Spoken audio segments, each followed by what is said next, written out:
bruxismo es un signo o una actividad de movimiento muscular que está conectado con los músculos de la cara, que serían el macetero, el pterigoideo y todos estos músculos que se relacionan con abrir y cerrar la boca y hacer movimientos laterales.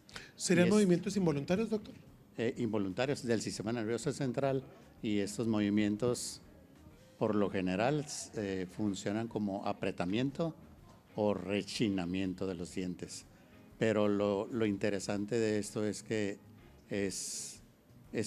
no es un trastorno, no es una enfermedad, es algo que nos está avisando que algo mal está en el cuerpo, ya sea del bebito, del niño, del joven o del adulto. Claro, o sea, vaya, eso es la banderita roja, ¿no?